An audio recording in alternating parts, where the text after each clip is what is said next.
Assalamualaikum warahmatullahi wabarakatuh. Kami dari kelompok 2 akan mempresentasikan tentang perilaku maladaptatif dalam pandangan psikodinamika. Kenalkan, saya sendiri dengan Daniel Muhammad Fahir dan rekan saya Aprilia Anggraini. Salam kenal semuanya.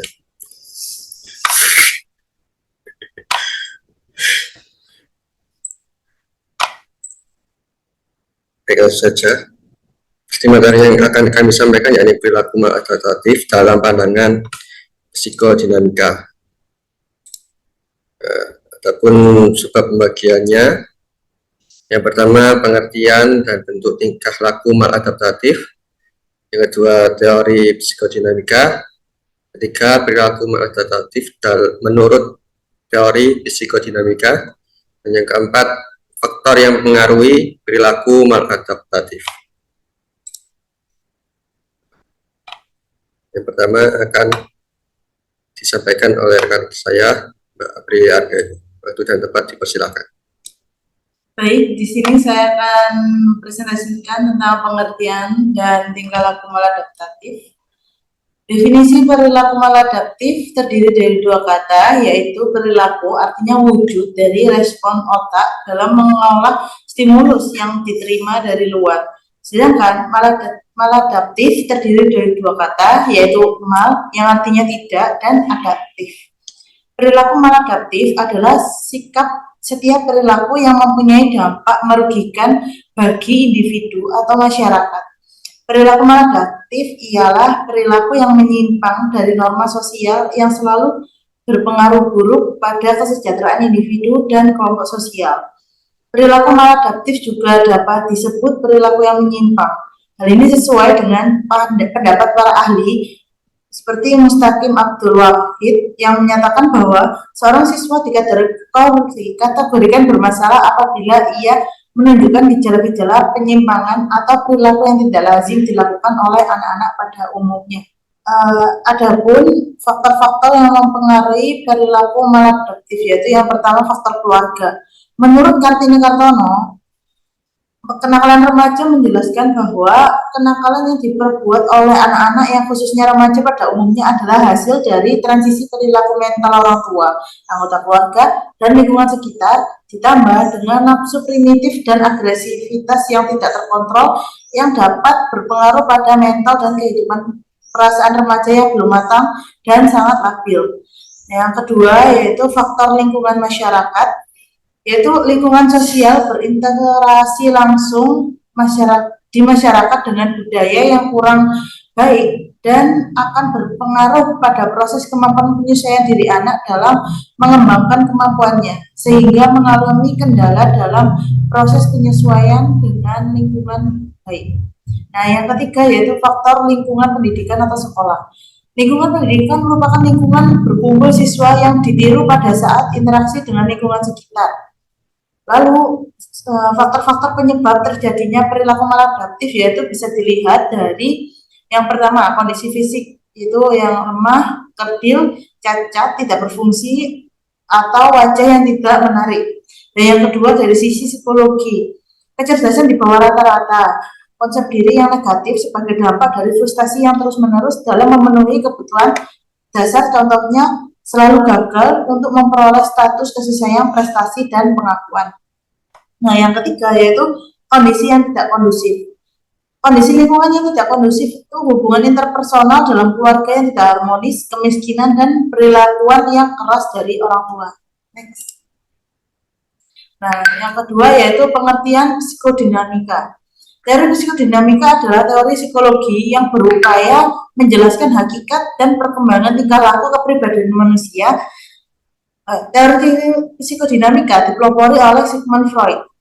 Model psikodinamika yang diajukan Freud adalah teori psikoanalisis, yaitu psikoanalitik teori. Menurut teori ini, tingkah laku manusia merupakan hasil tenaga yang beroperasi dalam pikiran yang sering tanpa disadari oleh individu. Freud juga mengemukakan teori psikodinamika adalah teori yang menjelaskan bagaimana keadaan interpersonal dan aktivitas mental yang bisa menimbulkan perilaku dalam konteks sosial. Freud berasumsi bahwa pemikiran manusia merupakan sumber energi jiwa yang dapat disalurkan dengan perilaku atau aktivitas yang dihasilkan. Adapun 3 komponen dalam teori psikodinamika, yaitu yang pertama adalah id. Id adalah pikiran yang berada di bawah alam tidak sadar, yang bersifat imajinatif, tidak mempunyai moral, dan hanya berprinsip pada kesenangan. Pikiran ini berusaha untuk menghilangkan rasa gelisah. Nah, yang kedua adalah ego, merupakan pemikiran yang terletak di alam tidak sadar, bahwa sadar dan sadar, serta prinsip pada kenyataan. Ego ini berfungsi untuk memanajemen pikiran-pikiran kesenangan dari id, namun bisa juga mengambil keputusan dari id. Nah, yang ketiga yaitu superego. Ini adalah pikiran yang berprinsip pada moral. Biasanya moral tersebut didapat saat diajarkan prinsip baik dan buruk dari orang tua serta dari pengalaman-pengalaman. Sebagai reaksi atas teori psikodinamika, muncullah teori behavioristik yang merupakan sebuah aliran dalam pemahaman tingkah laku manusia yang dikembangkan oleh John B. Watson pada tahun 1878 sampai 1958, seorang ahli psikologi Amerika pada tahun 1930. Perspektif behavioral ini berfokus pada peran dari belajar dalam menjelaskan tingkah laku manusia. Selanjutnya akan dijelaskan oleh Mas Daniel. Baik, terima kasih. Selanjutnya yakni teori maladaptif menurut teori psikodinamika. Jadi menurut Sigmund Freud, pelaku maladaptif bisa menjauhkan orang dari realitas. Dan teori psikoanalitis ini tumbuh menyatakan bahwa ada jalur normal perkembangan pribadian, salah satunya yakni karena tingkat frustasi optimum, yakni karena ketika terlalu banyak atau terlalu sedikit frustasi pada tahap pertumbuhan tertentu, yang di sini dapat menyebabkan kepribadian tidak tumbuh secara normal dan terjadilah fiksasi. Dan ketika hal tersebut terjadi, individu akan mengulangi pola perilaku terlepas lain dari dalam perubahan situasi tersebut. Ada juga dorongan-dorongan batin internal individu dalam perkembangan psikodinamika yang bertentangan dengan aturan-aturan sosial atau norma sosial, seperti dorongan untuk agresi dan seks. Dan teori psikodinamika ini selanjutnya mempertahankan fokus terhadap proses psikis sebagai dasaran dari gangguan mood, yang meskipun fokus tersebut tidak memberikan tekanan yang kuat pada rasa kehilangan. Selanjutnya yakni faktor-faktor yang mempengaruhi perilaku maladaptif. Terdapat banyak faktor yang mempengaruhi, antara lain yang pertama yakni faktor biologis. Faktor ini mendukung dan percaya bahwa perilaku maladaptif bisa disebabkan oleh tidak berfungsinya tubuh dengan baik. Artinya, bila seseorang bertingkah laku tanpa bisa mengendalikan, maka faktor-faktor biologislah yang menjadi penyebabnya. Yang kedua, yakni faktor psikologis. Faktor psikologis ini memperhatikan bahwa perilaku maladaptif disebabkan oleh ketidakstabilan emosional, ataupun pembelajaran yang salah, atau pemikiran yang kacau, dan juga hubungan dengan orang lain yang tidak berarti. Faktor yang ketiga yakni faktor sosial budaya. Faktor ini berbeda-beda di setiap kebudayaan antara frekuensinya dan intensitasnya. Perbedaan dalam gangguan ini berhubungan dengan faktor sosial, ekonomi, teknologi, agama, dan faktor-faktor kebudayaan yang lainnya. Selain faktor di atas, terdapat juga beberapa faktor yang menyebabkan seorang berperilaku maladaptatif. Untuk faktor-faktor tersebut dapat dikelompokkan dengan sebagai berikut. Yang pertama, kondisi-kondisi fisik, termasuk di dalamnya keturunan, konstitusi fisik, susunan saraf, kelenjar, dan sistem otot, kesehatan, dan penyakit.